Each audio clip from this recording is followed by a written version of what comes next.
Welcome back.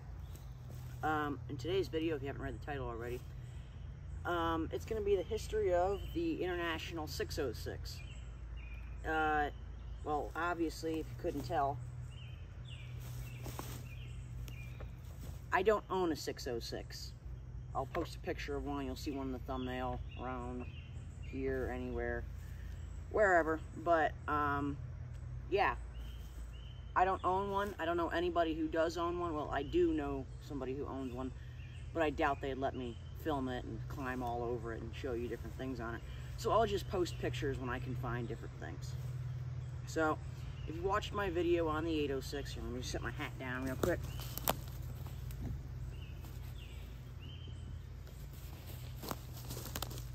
So, if you've watched my video on the 806, you know I have my little cheat sheet right here. But, yeah, as I said before, the 06 series was released in 1962.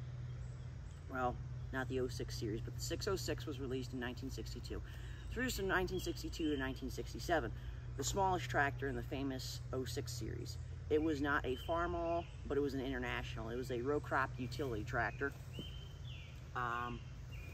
which it didn't sport the Farmall name. That was pointed out to me in my 806 video, which, whatever, I'll cover that in a different video. But yeah, as I covered before, it was produced for 5 years, from 62 to 67.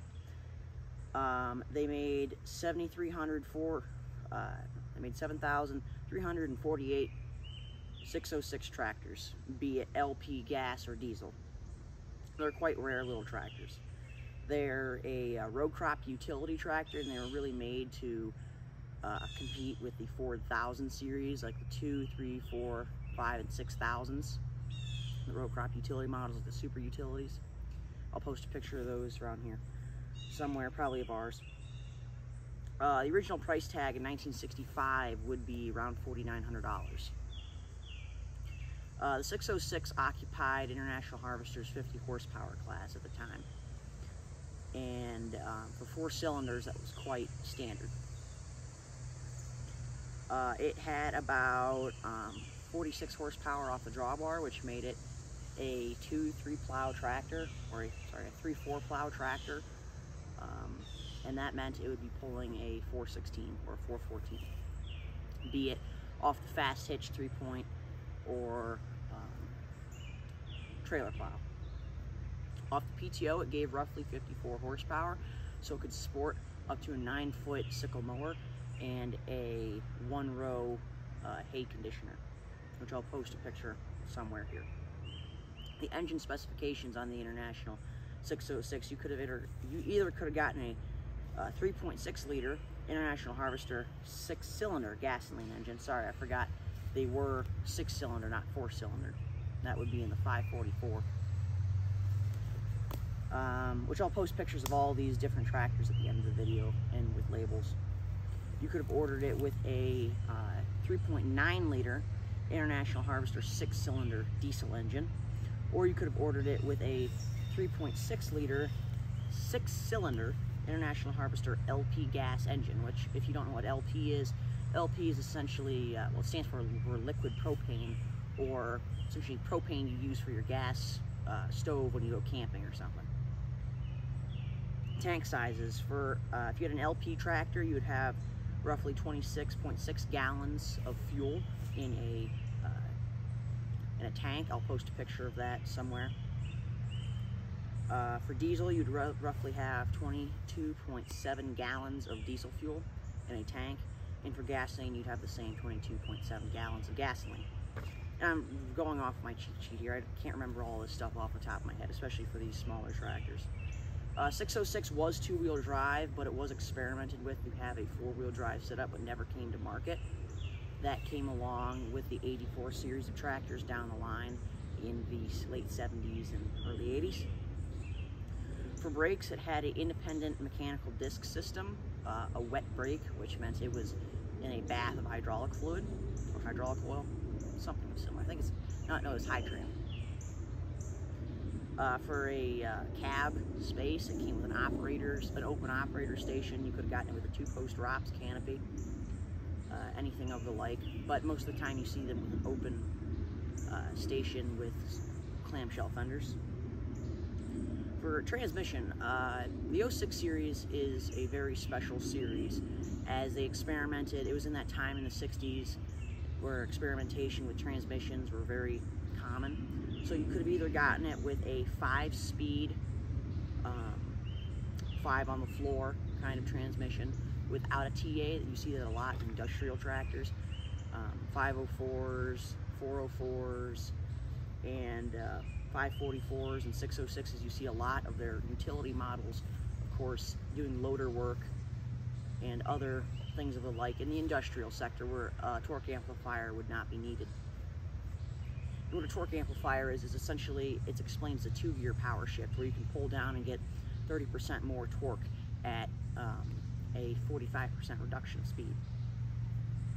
Or in the but agricultural use, you could have gotten a TA. Mosquitoes. You could have gotten a TA for it, which would have amped it up to a 10-speed, 5 low, 5 high. Top speed would roughly be around 16 to 20 miles an hour, depending on how it was geared. For hydraulics, you typically have a dual remote, or if you were running a loader in industrial use, you would run a PTO pump, which was a pump that would run off of your power takeoff. And since it had live power takeoff, you wouldn't have to, mosquitoes, darn it, sorry. You wouldn't have to worry about you losing hydraulic pressure if you pushed in the clutch. Yeah, no, sorry, neighbors are hauling wood.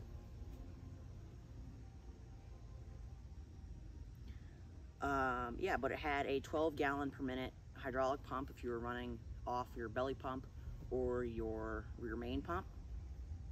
It had independent live power takeoff, as I said before. And for PTO, it had a 540 PTO. It did not have capability for 1000 PTO. And PTO speed was at 540 RPM at 2000 engine RPM. And it weighed about 5,465 pounds, non-weighted. Your first number started at 501 for serial number wise. It would be I-501, and I believe it would have your tractor prefix, but don't quote me on that. And your last serial number would be 7622. And yeah, it replaced the 504. The 606 replaced the 504 as in a row crop utility role, and the 544, which is the, in my opinion, the row crop variant of the 606, replaced the 504 in row crop service. It was replaced by the 656 utility, and utility model tractor, mosquitoes, darn, was a 3-plow tractor just because it had a lower wheel contact space. That's all I really have in this video. I'll post pictures in the editing process. Mosquitoes, oh my goodness. I can't really take you around a tractor as I don't have a tractor here. And yeah, stay tuned. Thank you for watching.